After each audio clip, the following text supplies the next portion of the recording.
Rama Hare Hare, Hare Krishna Krishna, Krishna Krishna Hare Hare, Hare Rama Rama, Rama Rama Hare Hare, Hare Krishna Krishna, Krishna Krishna Hare Hare, Hare Rama Rama, Rama Rama Hare Hare, Hare Krishna Krishna, Krishna Krishna Hare Hare, Hare Rama Rama, Rama Rama Hare Hare, Hare Krishna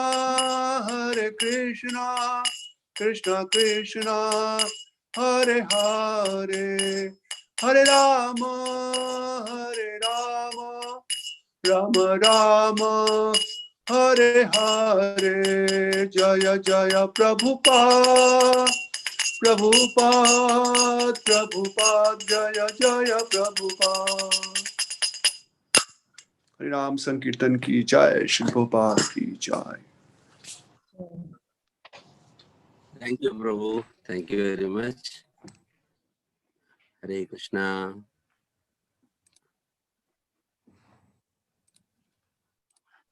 Hare Krishna, Mataji. Hare Krishna devotees, we welcome every one of you to this Friday Satsang program. We are very fortunate to have with us Srila Prabhupada's very senior disciple, Her Grace, Daivi Shakti, Devi Mataji. Mataji is from ISKCON Vrindavan. So Mataji's people who have visited Vrindavan definitely might have got the blessings of Mataji. So I would like to briefly explain about Mataji's profile. Of course, when we asked Mataji about her profile, she given only one line. So, but we want to express, give the profile, which is very interesting and inspiring. It may take like 5 minutes. I will quickly read her profile. It's taken from Back to Godhead magazine. Is it okay, Mataji? Just 5 minutes, I will quickly read. So everyone will be inspired. As you like. Thank you, Mataji. This is from Back to Godhead magazine on 2010. A successful quest by Her Grace Devi Shakti Devi Mataji. From childhood, she wanted to understand the teachings of God and led her to the right place. I was from the first generation of immigrant survivors of World War II who escaped to America. My father was a religious leader who had to flee from his war-torn homeland. After the war, relatives would visit us with number of tattooed on their forearms from the concentration camps in Eastern Europe. They would describe how they survived in the horrors of the war and arrived in America. This all made a deep impression upon me in my childhood. At the age of 5, I decided to enter Hebrew school and complete religious education up to age 15. My goal was to study the Torah in Hebrew to understand God's teachings. At an early age, I realized that the sweetest and the most beautiful moments in my life were when we children gathered together at the school and sang an ancient songs in loving praise of God in the Hebrew language. I felt no joy greater than this. So it propelled me in on my studies and my hopes to understand the scriptures one day. That hope was somewhat frustrated as graduation or confirmation drew near. I had hardly learned any Hebrew and we rarely had classes on the holy books. I asked my most respected teacher when we would learn these things and he soberly replied that I would have to go on to Hebrew college for those studies. Though disappointed at the time of graduation, I still gratefully received a gift of an English translation of Torah and began to read it carefully. It was full of ethical and moral codes for humanity, and I was inspired to incorporate them into my teenage life. This alienated me a bit from my friends and classmates who had little interest in morality or religion. By following the rules of cleanliness and diet, I gradually felt a change in my life. I became steadfast and determined to maintain these rules, even if people around me didn't follow them. Following the rules seemed worthwhile because I felt peaceful and safe, as if I were protected by God when I followed his instructions. It also helped me develop an inner personal closeness to God. College or a monastery, by age of 16, it was time to choose where to go to college. I decided to seek the most ancient scriptures known to mankind and study those books in their original language. It seemed that Oriental culture was more ancient than Judaism. So I looked for the best Oriental philosophy colleges in America. I also considered monastic life. So I wrote to some of the professors for advice on whether to enter a monastery or a college. One professor from Japan sent a written reply saying that I should complete college before entering a monastery. On this advice, I chose what seemed the finest university for Oriental studies, the University of Chicago, and was accepted as a student there. I arrived at the university a week before classes started. I decided to look for an interesting book in their massive bookstore and use that week to read it. After hours of searching, I found a most amazing book called Bhagavad Gita. It intrigued me. The translation of its title proclaimed it to be the very song of God. I read it and reread it and realized that this was the knowledge I had been seeking. It had the answers to my questions about life, plus answers to the questions I never knew to ask. It taught me how to see God everywhere and in everything. I was delighted. I realized that I had found what I was looking for at the university. I had found Bhagavad Gita, God's original instructions to mankind. Rather than waste another 4 years of my life on academics, I decided to find people living the principles of Bhagavad Gita and learn more from them. It was the 60s and there was a lot of searching going on in America. The epic center of the counterculture was in California, or at least I believe so. I lived in Pennsylvania and didn't much see happening in the part of the country. So I decided to go to California, hoping to find people practicing Bhagavad Gita. Krishna guided me, and there on the corner of 8 Ashbury streets, devotees were chanting Hare Krishna. When I saw them, I was struck with wonder. These people must know something I don't know, I thought, because they are doing something I would love to do. I was spellbound by their singing and dancing, but when they came around with a conch shell for collecting donations, I didn't have a single penny to give them. So they passed me by. I was too shy to speak with the young men in robes, and there weren't any young women with them. I returned to my home in Pennsylvania with my Bhagavad Gita. Sweet sound in the street. By this time, I was carefully following the instructions on yoga as described in Bhagavad Gita and living a simple, pure way of life. One beautiful day, while sitting in meditation in Rittenhouse Square in Philadelphia, I heard the sweet sound of singing and hand cymbals. I followed the sound and saw the devotees again. One of them handed me a card imprinted with the Mahamantra, and I stayed to watch them dancing on the street corner. That evening, I visited the temple for their Bhagavad Gita class. I attended their next Sunday feast and moved into the temple 2 days later. There were only 3 devotees living in the temple and they needed a lot of help. In those days, we had to learn everything quickly and then become teachers ourselves.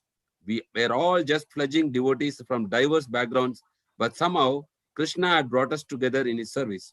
Prabhupada, our eternal spiritual master and guide, presented the teachings of Bhagavad Gita so perfectly that anyone from any background can become Krishna's devotee.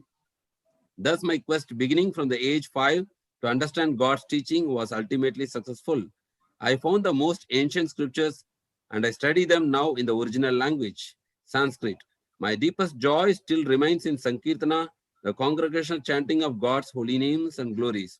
I also now understand from practical experience how Krishna leads us to him through the variegated religions of the world.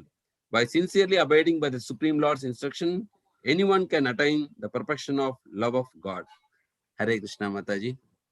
Thank you for giving the time. I thought it will definitely inspire everyone because your journey was very, very wonderful journey. So that's why I took this time to read.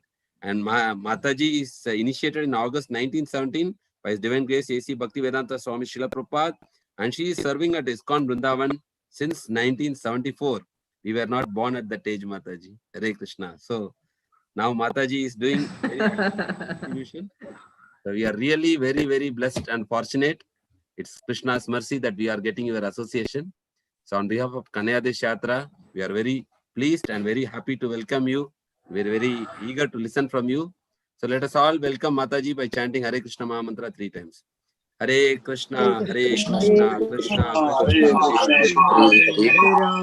Rama Rama, Rama Hare Hare, Hare Krishna, Hare Krishna, Krishna Krishna, Hare Hare, Hare Rama, Hare Rama, Rama Rama, Hare Hare, Hare Krishna, Hare Krishna, Hare Krishna, Hare Hare Krishna, Krishna, Krishna Krishna Krishna, Krishna, Hare Hare Hare, Hare, Hare Rama, Hare Hare Rama, Rama, Rama Rama Rama, Rama, Hare Hare Hare. Hare. I request everyone to put your mics on mute. Hare Krishna. Thank you, Mataji. Hare Krishna. You can take over now. So now we'll start the class on Bhagavat. Okay, thank Yes, you. Mataji. Yes, Mataji. Today, chapter 2, verse 6. So I'll read the verse once, and then we can proceed. Na chaitad vidma kataranno garyo yadva jayema yadiva no jayeyu yaneva hatva na jijivishamash Hevastita pramuke dhartarashtraha. Is once enough? That's all right? Yes, Mataji. It's okay, Mataji. So now we'll do the word for word translation.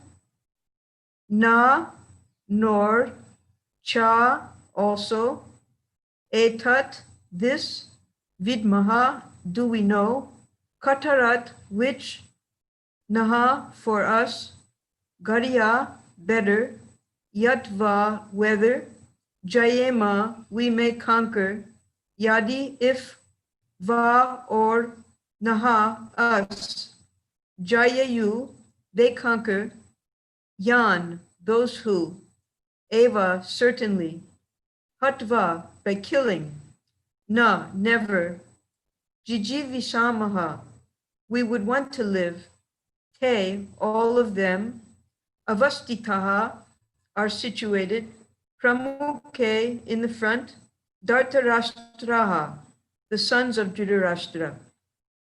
Translation and purport by Srila Prabhupada.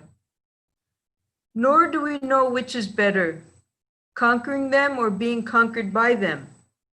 If we killed the sons of Dhritarashtra, we should not care to live, yet they are now standing before us on the battlefield. Purport. Arjuna did not know whether he should fight and risk unnecessary violence, although fighting is the duty of the Kshatriyas, or whether he should refrain and live by begging. If he did not conquer the enemy, begging would be his only means of subsistence. Nor was there certainty of victory, because either side might emerge victorious. Even if victory awaited them and their cause was justified, still, if the sons of Dhritarashtra died in battle, it would be very difficult to live in their absence. Under the circumstances, that would be another kind of defeat for them. All these considerations by Arjuna definitely proved that not only was he a great devotee of the Lord, but he was also highly enlightened and had complete control over his mind and senses. His desire to live by begging, although he was born in the royal household, is another sign of detachment. He was truly virtuous, as these qualities, combined with his faith in the words of instruction of Sri Krishna, his spiritual master, indicate. It is concluded that Arjuna was quite fit for liberation. Unless the senses are controlled, there is no chance of elevation to the platform of knowledge. And without knowledge and devotion, there is no chance of liberation. Arjuna was competent in all these attributes, over and above his enormous attributes in his material relationships. Om Jnana Timurandasya Jnananjana Salakaya Chakshur Unmilitam Jena Tasmai Shri Gurave Namaha. Nama Om Vishnu Padaya Krishna Prashtaya Bhutale Srimate Bhakti Vedanta Swami Iti Namine. Namaste Saraswati Deve Gauravani Pracharine Nirvishesha Sunyuvari Paschatya Desha Tarine. So we're studying today chapter 2 of the Bhagavad Gita. This is verse number 6. We're in the middle of a conversation inside of a conversation. Dhritarashtra and Sanjaya are seated in Hastinapur. And Sanjaya was blessed by his guru, Srila Vyasadeva, to have Divya Drishti. He had transcendental vision.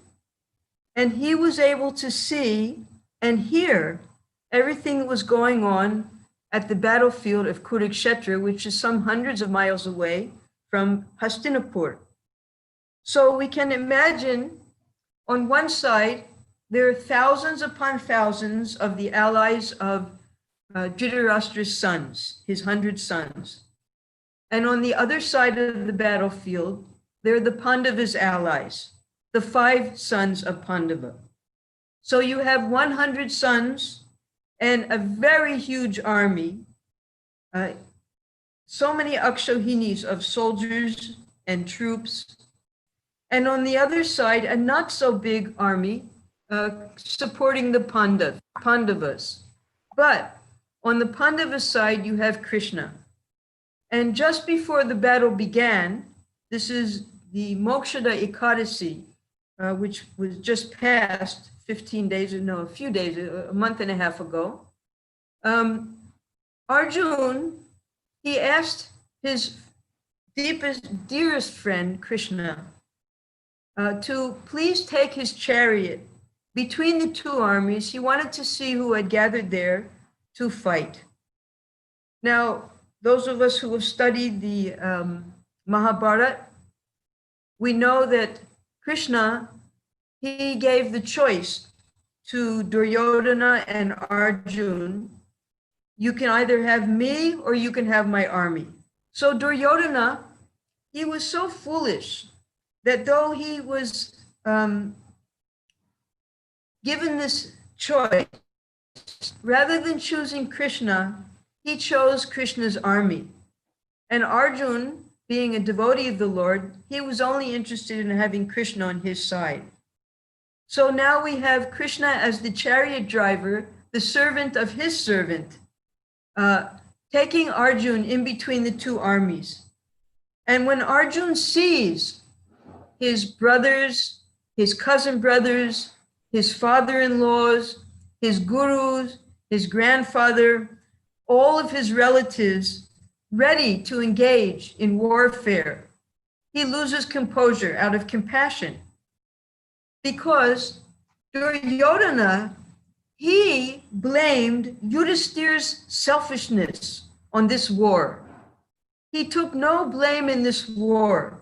Though Krishna, Sanjay, everyone went and tried to make a mediation between the 2 sides, Duryodhana would not budge. He was bent on war, on fighting. When Krishna went to him and explained to him that your cousin brothers, the Pandavas, you somehow or other usurped their kingdom. All right, you have the kingdom now. They followed everything that you told them to do. Now they've come back from the 1 year of incognito. They've come back from living in the forest for so many years.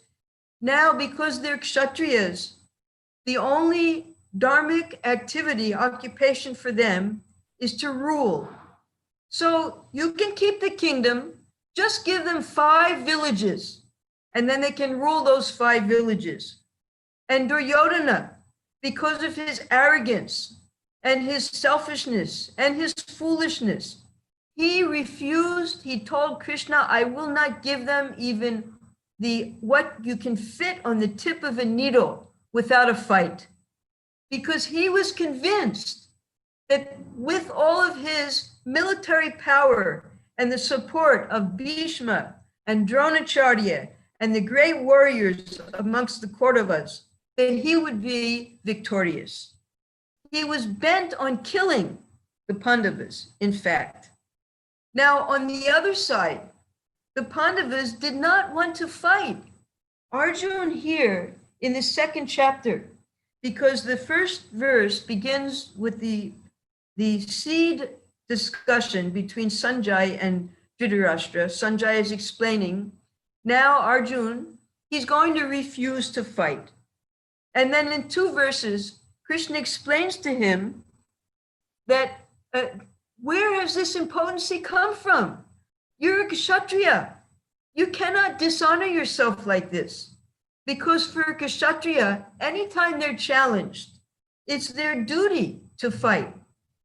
Everything happens by fight in Kshatriya life. Even marriage. You look at Krishna's life. He married 16,108 wives, and practically every wife he was able to marry because of a fight, beginning with Rukmini all the way up to the 16,100 princesses who were saved from Bhaumasura's palace, all with a fight. And if a Kshatriya is challenged by another Kshatriya, it's his duty to accept that challenge, either in fighting or in gambling. So it was impossible, actually, for the Pandavas to refuse this challenge of the sons of Dhritarashtra. Now, also as a Kshatriya, because fighting was a type of sport for the Kshatriyas. And that's why you see so many hundreds of thousands of warriors assembled here at Kurukshetra. It was an event for them. In the daytime, they would fight, they would use all their military intelligence, and in the nighttime, they would be just like friends again, just like sporting. When you're playing some sport together, you have 2 teams. So these were the 2 teams, the 100 sons of Dhritarashtra and the 5 sons of Pandu. Now, originally, these 105 brothers, if anyone ever attacked them, they would join together. But now that there's a schism between the 2 families, the Kauravas and the Pandavas, and that schism was made actually by Dhritarashtra.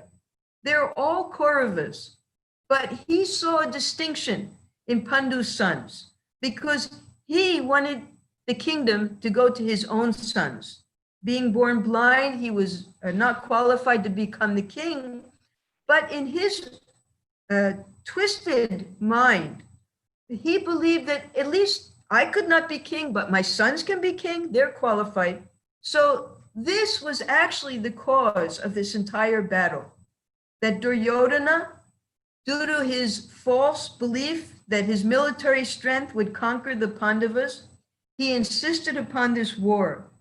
But Arjun, being a pure devotee of the Lord, being highly intelligent, having the Lord right by his side, and being very compassionate and soft-hearted, when he saw all of his loved ones, his relatives, his friends, his family members, standing before him, ready to kill each other, he told Krishna, it's better that I don't fight, I let them kill me, or I leave the battlefield and beg. Because if he didn't have any kingdom to rule, the only other occupation he would have was begging, as they did when they were living incognito when they escaped from the house of lack. So after Krishna, he chastises Arjun lovingly, his friend, because they're speaking as friends now. In the next verse, in 2:7, the whole turning point in the Bhagavad Gita occurs. Because this verse that we're describing today, this is Arjun's last attempt and his exposure of his weakness of heart to Krishna. That when he says, nor do we know which is better, conquering them or being conquered by them. If we killed the sons of Dhritarashtra, we should not care to live. Yet they are now standing before us on the battlefield. Dhritarashtra's sons wanted to fight. The Pandavas did not want to fight. They wanted a peaceful negotiation, but Duryodhana would not permit it. Duryodhana was even prepared to bind up Krishna when Krishna came for negotiations. And Krishna just laughed at him. You think you can bind me? And at that time, he showed a partial universal form to some of the members of the assembly there. Not everyone could see that universal form. And still Duryodhana would not yield, even 5 villages. So in the next verse, I don't know what your schedule is for classes. In the next verse is when Arjun surrenders. No more friendly talks. Because what is a friendship? A real friendship, a lasting friendship, and a deep friendship is when the two friends are on an equal status. By education, by beauty, by strength, by family relations, by birth. So all of these things were on an equal level between Krishna and Arjun. Krishna and Arjun were actually cousin brothers because Vasudeva was the father of Krishna, and Vasudeva's sister, her name was Prita. And when Prita was just a little girl, the father of Vasudeva and Prita, Surasen, he had a very close friend named Kunti Bhoja. And Kunti Bhoja had no children. So Kunti Bhoja was lamenting to his friend Surasen that I have no children, you have so many children, why don't you let me adopt one of your children? So immediately, without even giving Prita an opportunity to say goodbye to her mother, he put his daughter on the chariot of Kunti Bhoja and he took her to his kingdom and raised her as his beloved daughter. And that's how Prita took the name of Kunti Devi, because she was the adopted daughter of Kunti Bhoja. So that's another name, another reason why Krishna's, Arjun's name is Partha. Partha means the son of Prita. So she had 2 names, Prita and Kunti. So Kunti Devi and Vasudeva, they were blood brother and sister. And that means that Krishna and Arjun, they were cousin brothers, very close. They both came from aristocratic Kshatriya families. They both had education. Of course, Krishna being the Supreme Lord, he had, Krishna is full in all opulences. But Arjun was a highly qualified devotee of the Lord. Now, there are 2 types of pure devotees. There are pure devotees who come with Krishna from the spiritual world when he displays his eternal pastimes. And there's another category of pure devotees who stay in the material world and go from universe to universe to engage in pastimes with the Supreme Lord.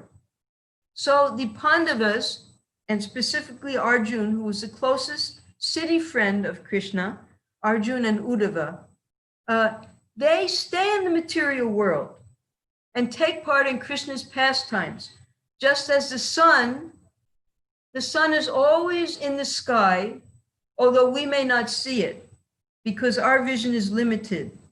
So Krishna's eternal pastimes are always going on, even in the material world. And Krishna and Arjun are simply moving from one universe to another, engaged in their pastimes, just as the sun moves across the sky from one country to another. So Arjun and Krishna, somewhere in some universe, they're having the same conversation. Now, it just so happens here in Vrindavan, yesterday was Makar Sankranti, and yesterday was also the 43rd anniversary of the grand opening of the Radha Rasa Bihari temple in Bombay. And yesterday, I don't know if any of you have seen this because we just got one advanced copy here. This is a book that took 28 years for Giriraj Swami to write. And this was a book that Prabhupada asked him to write. This is the story of the battle that Prabhupada had to fight against the demons in order to get the Juhu land for the Radha Rasa Bihari temple. So fights between the devotees and the demons are not delegated only to the Mahabharata.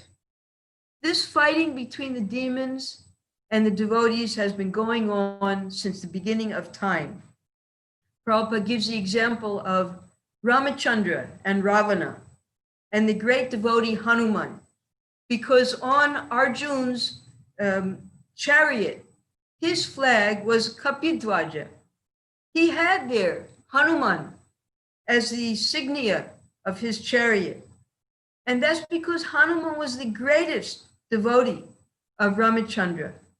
And his meditation was simply to capture Sita back from Ravana and put her again at the side of Ramachandra. And the demon Ravana's meditation was to capture Sita from Ram and bring her for his own pleasure. So this is what the devotees do. They try to take Lakshmi from the demons and again place Lakshmi at the side of Narayan or Krishna or Ramachandra. And Arjun here, because he was a great devotee and because he had the example of Hanuman, this war was actually righteous. This war was desired by Krishna. Krishna wanted Yudhisthira to be the emperor of the world.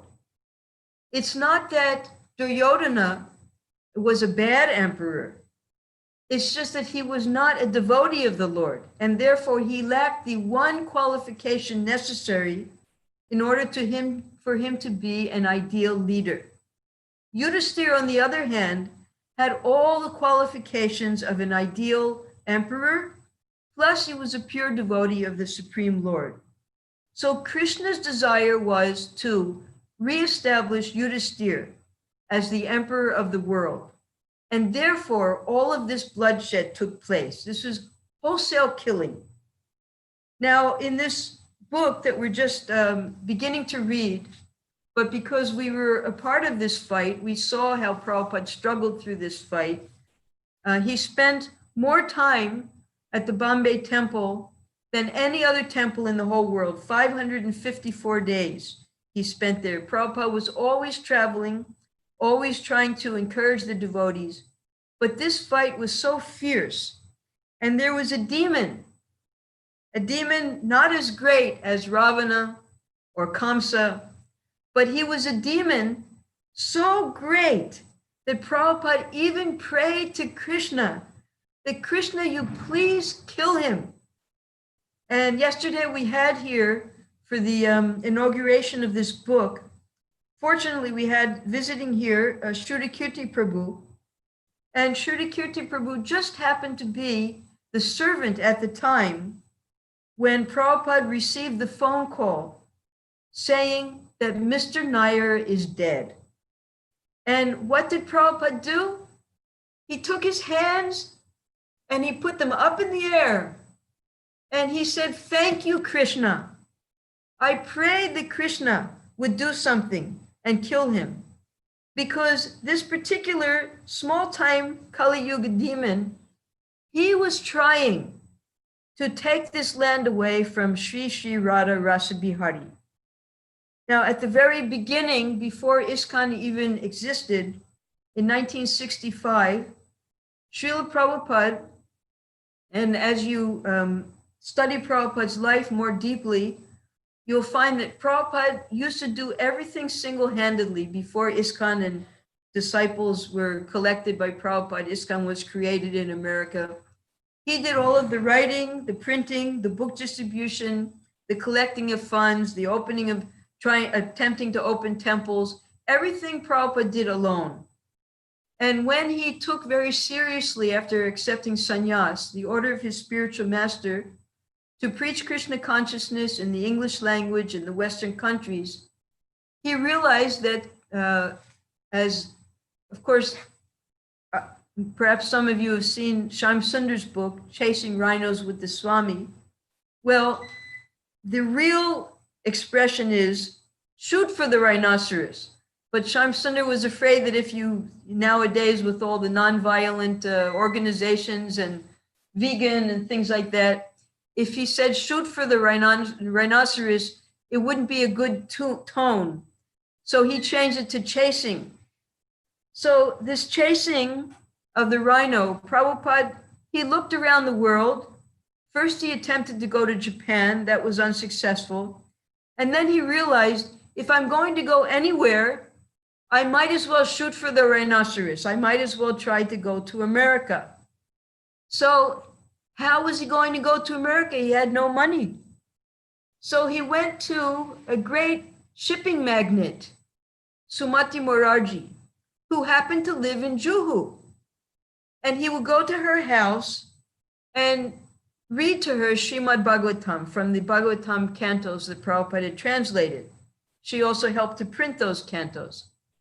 So as he would be walking to her house, because we used to go to her house for kirtans and for programs, just walking distance from our Juhu temple, he would see this 4 acres of jungle land. And being a pure devotee, he was always thinking how to utilize everything in Krishna's service. So he was thinking, wouldn't this be an ideal place to make a temple for Krishna? So from 1965, he had earmarked that land. And when he came back in 1970 with his foreign devotees, he immediately contacted the owner and arranged to purchase that land. He didn't know that that owner had already cheated 4 people before him. You'd give a small down payment, and then he insists upon the balloon payment. No one can pay it, so they lose the land entirely and they lose their money. So this demon, Mr. Nair, was playing the same trick on Prabhupada. But just as Arjuna had Krishna on his side, and Prabhupada, he had Krishna on his side. He had Rasa Bihari right there. That was the first thing Prabhupada did. He installed Radha Rasa Bihari on the Juhu land. And because Krishna was already living on that land, Krishna personally saw to it that Mr. Nair, his demise, the land was successfully purchased. And later, some devotees wrote to Prabhupada. And they were saying, not every one of your devotees is a pure devotee. We want to go back to Godhead with the pure devotees who we follow. There were some particular factions within ISKCON. They only liked particular sannyasis, not other ones. So Prabhupada wrote a letter to them.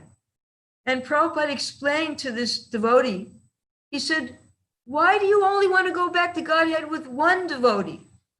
All of my devotees will go back to Godhead together, and there will be a big ISKCON in the spiritual world, and all of my devotees will go there. Shyam Sundar will go there. He was naming all the devotees. He said, everyone will go there, but Mr. Nair must stay. So we have to be very careful to be on Krishna's side of the battlefield. Just as Arjuna and the Pandavas, although they didn't have the military strength, they didn't have Bhishma, they didn't have Dronacharya, they didn't have any of the great leaders, the military leaders, but they had Krishna on their side. And now in Kali Yuga, we're not such powerful devotees as Arjuna and Hanuman. But in any battle that we have to fight to push on Krishna consciousness, if we just keep Krishna on our side, then we can be guaranteed a victory, just as Arjuna was, just as Hanuman, who was just a simple vanara, a monkey. Just because he was fighting on the side of Ramachandra, he was victorious. And Arjuna, although he didn't even want to fight, because Krishna wanted his devotees to be successful, Arjuna also was victorious. So we can internalize this conversation between Arjuna and Krishna. Whenever we have any challenge in our Krishna consciousness, we make sure that we're on the right side of the battlefield. We remember that there is an ISKCON in the spiritual world. We'll all be going back there together to engage in Sankirtan together. We don't have to have any particular factions. We're all devotees of Sri Krishna. We're all followers of Srila Prabhupada. We're all members of Srila Prabhupada's body, which is ISKCON. And we should all work together on Krishna's side to overcome the demons. Now, because we can't fight, we're not big kshatriyas, powerful kshatriyas, Prabhupada explains that the way we fight now is by begging. We can be beggars. We can beg people that, my dear sir, you're such a great, wonderful person. You take everything you have and you use that in Krishna's service. So by our sincere preaching and by our begging to get Lakshmi back by the side of Krishna, we can also be successful, and we can remain on Arjuna's and Krishna's side and Hanuman's side and make our life successful, and be assured that at the end of this lifetime, we can all go back to ISKCON in the spiritual world. All right, are there any questions? Thank you, Mataji. Thank you very much. That's so enlightening and inspiring. So we'd like to give the opportunity to devotees to unmute themselves. Mataji is there. It's a blessing for us. You can ask any questions you have on Bhagavad Gita. So Mataji is serving ISKCON from very early times, from 1974, 73. So Yes. please, devotees are welcome to express any of their doubts or queries they have. Hare Krishna.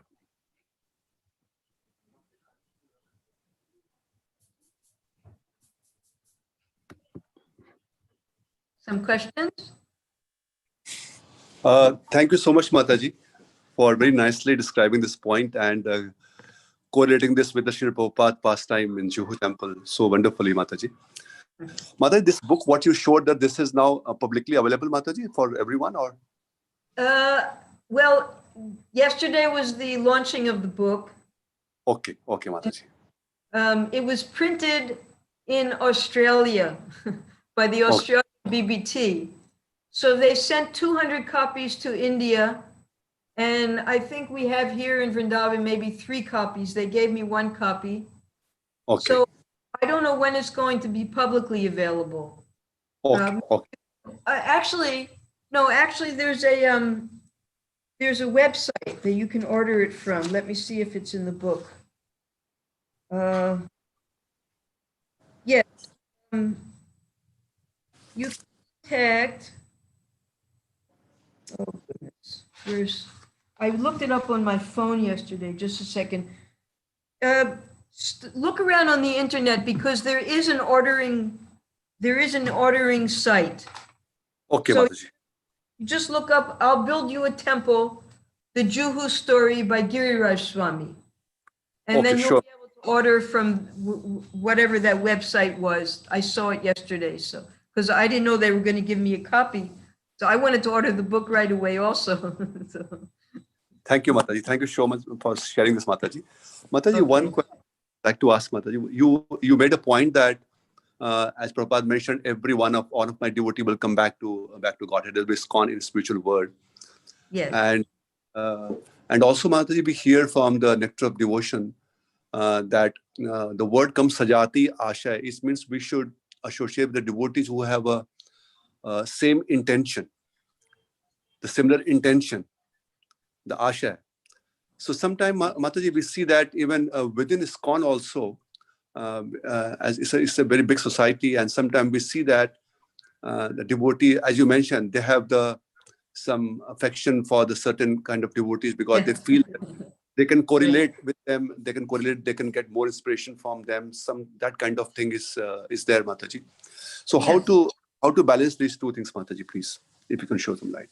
No, even in the spiritual world, there are arguments, there are differences of opinion, there are different groups. Amongst the gopis, there are different groups, and sometimes there's fightings. Sometimes there are big conspiracies, but it's all centered around Krishna, around pleasing Krishna. So we don't lose our individuality, we don't lose our intelligence when we surrender to Krishna. We use all of our individual intelligence, how we can serve Krishna best. And because we're eternally individuals, Krishna will explain that later in the 2nd chapter here. We're eternally individuals. So our inspiration, how to serve Krishna, will naturally be different from another devotee's inspiration. And we shouldn't try to kill that. No, Krishna is inspiring us within our heart to serve him in a particular relationship. And that relationship is expanded and enriched as we follow Krishna's instructions from within. So yes, there are many, many camps in the spiritual world, just like there are unlimited Vaikuntha planets. And all of the devotees on each Vaikuntha planet, they're worshiping different forms of the Lord. So there's so much variety in the spiritual world. It's not all one. And everyone has their own individual, particular loving relationship with Krishna. And you should allow that to develop. The way that develops is by following the instructions of your spiritual master. And each spiritual master, he will, according to his understanding of the instructions of his spiritual master, will have different details and different assignments given by Prabhupada. One guru is assigned to serve in China, one guru is assigned to serve in Africa, and according to the Kala, Patra, Desh, the different circumstances where they're preaching, they might have to do things differently. So we shouldn't be afraid of variety.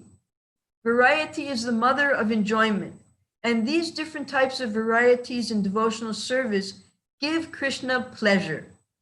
So I hope I didn't stray too much in that answer, but there, yes, there are differences, there are groups, there are different ways to do things, and we should embrace and appreciate the different ways that devotees have figured out and been inspired to serve Krishna. Okay? Thank you. Thank you so much, Mataji. It's quite a broader understanding, Mataji. Thank you so much. Very nice. Thank you. Thank you, Mataji. And Mataji, I also would like to ask a question. Generally, like we have seen from your experiences, you have the eagerness for God from the early age of 5. Now, as far as we are concerned, like not everyone I'm saying, at least for me, I am concerned. I am so much convinced on the philosophy, but how to cultivate such kind of eagerness for the Lord. Even though we are convinced in the philosophy, we know this is right, but still we are not able to progress in devotional service. That kind of eagerness, how we can develop.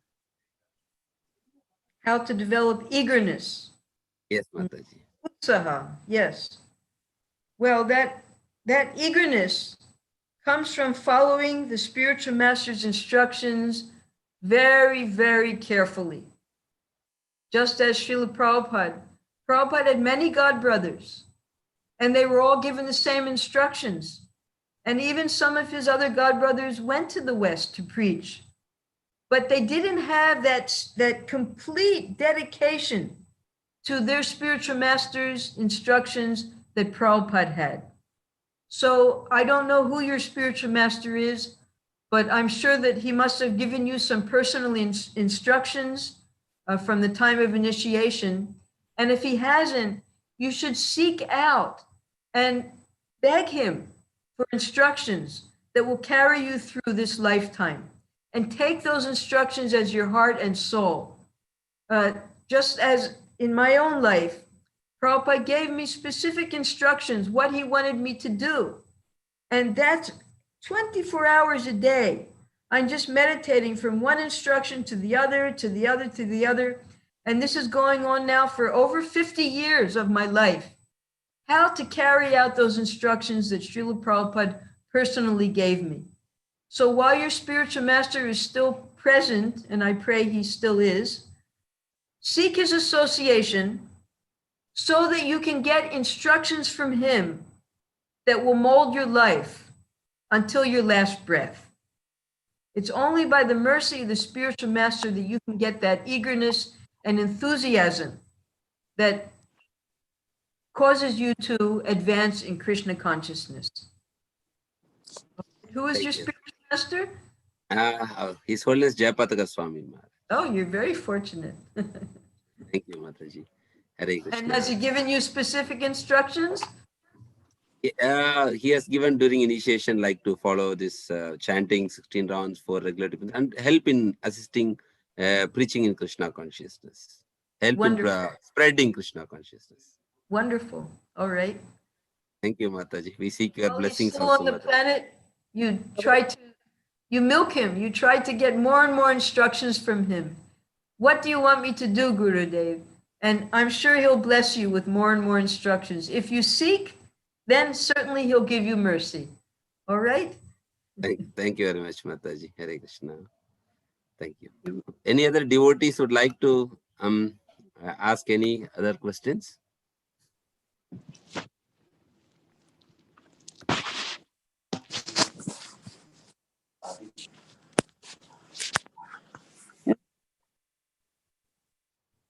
Hare Krishna.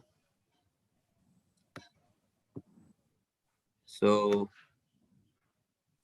Well, if someone's there, if no one has, yeah, Mataji, I was saying there was somebody like look, he was unmuting, but I think no, Mataji, no, no one. So anyway, now is still locked down, but whenever this crisis is over, I invite you all, please come to Vrindavan. Get inspired here, recharge your spiritual battery, and then you can go back to your country and inspire others to become Krishna conscious. And in that way, your life becomes perfect, and everyone you meet, their life will also become perfect by your inspiration. And if I can be of any service to you, you please let me know. All right? yeah, Mataji, we would like to hear from you more, Mataji, in future. We'd like to thank His Grace Chandramsi Prabhu also for arranging us to hear from you. And also, I would like to request His Grace Braj Prakash Prabhu to give a vote of thanks to Mataji for giving her time. Thank you, Thank you, Prabhu. Mataji. We express our gratitude for giving you time and guiding us, and such a wonderful enlightening class, Mataji. So Do all you of have a us, temple in? Do you have a temple in Kuwait? no, Mataji, in this country, temple is not allowed, but we have Oh. congregational programs. We have like basement halls and programs are going on, Mataji. But right Oh, now we that's have, nice. due to lockdown situations, we are not doing that programs. So all programs are Uh-huh. online. But we have some avenues where we meet together and we can have programs. We invite devotees from outside also, the sannyasis and Uh-huh. and once this situation is over, Mataji, maybe we can also invite you, or we can request you also sometime to come here, visit here, and inspire all of us here. Well, I'm happy to visit by Zoom. Thank you so much, Mataji. Thank you so much for your Okay. time. All Guidance. right. We all together will, Mataji, we'll chanting Hare Krishna Mahamantra and Vaishnav Pranam Mantra. Hare Krishna, Krishna, Hare Krishna, Krishna Krishna, Hare Hare Hare, Hare, Hare Ram, Hare Rama, Rama Rama, Hare Hare. Hare Krishna, Krishna Krishna, Hare Hare. Hare Ram, Hare Rama, Rama Rama, Hare Hare. Hare Krishna, Hare Krishna, Krishna Krishna, Hare Hare. Hare Ram, Hare Rama, Rama Rama, Hare Hare. Vanch. Vanchakalpatarubhyascha kripa sindhubhyascha patitanam Tiranam pavanebhyo Bhavanebhyo Vaishnavebhyo Namo Namaha. Ananta Koti Vaishnavrinda ki jai. Pad ki jai. Thank you. Hare Krishna. Devi Shakti Mataji ki jai. Hare Ki Krishna. jai. Thank you, Mataji. Hare Krishna.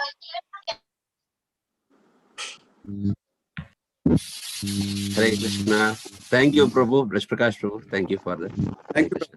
for the ദേഷ്യമൊന്നുമില്ല എവിടെ ഇപ്പോ അവിടെ തന്നെ ഉണ്ട് അതോ Thank മാറ്റി Prabhu, അവിടെ നിന്ന് for such a wonderful association. Thank you so much, Prabhu. Yes, Prabhu. It was so inspiring to hear from Mataji. Every Yes. word is penetrating our heart. And so many years in Krishna conscious, more than 50 years. So it's really like so much. We are very blessed to hear from Mataji. And she gave the key also, Prabhu, that how we have to get the master and meditate throughout the life. It's very Yes. inspiring. She's saying over 50 years she has been just, after one instruction, is going meditating on that. It's such inspiring talk. So thank you so much, Prabhu. Thank you, bro. Thank you. Hare Krishna. So, Asimananda Krishna Prabhu, like any announcements we have, Sudarshan Prabhu, like today evening we have some classes. No, Prabhuji. Okay. I think tomorrow we have Bhagavatam class evening. Tomorrow morning we will have Srimad Bhagavatam class, morning 9:30. And today evening, maybe we'll have a special chanting session, evening 7 p.m. for Maharaj, Solnas Jayapataka Swami Maharaj for his health. Evening 7 p.m. will be congregation combined chanting program. Tomorrow morning will be 9:30 Srimad Bhagavatam. And tomorrow evening 6:30 will be Srimad Bhagavatam 10th canto, detailed study of 10th canto by His Grace Chaitanya Chandra Prabhu. We invite all the devotees to participate, and we will keep you posted. Any other programs are there. And thank you all for your giving your time and participating in this satsang program. Hare Krishna. Hare Krishna Prabhu, thank you so much. Dandavat Pranam. Thank you, Chandramamsi Prabhu, for arranging Mataji. It was really for blessing, and we are very fortunate to hear. It was so inspiring to hear from Mataji. Yeah, we can. Future also, should we would hear like to hear more from Bhagavatam Mataji. also. Yeah, sure, Prabhu. One Saturday we will arrange, but Saturday only thing is Saturday the attendance will be less. Okay. Yeah, but still, I think we can arrange one Saturday. Continue Bhagavad Gita class also. Yes, Prabhu. Yes. Sure. Thank you. Thank you, Prabhu. Thank you for Hare Krishna. So we will do Vancha Vaishnava Pranams and we can end the session. Vancha Kalpatarubhyascha Kripa Sindhu Vevacha Dana Pavanebhyo Vaishnavebhyo Namo Namah. Ananta Kodi Vaishnava Vrinda ki Jai, Srila Prabhupada ki Jai. Hare Krishna. I am ending the session now. Hare Krishna. See you.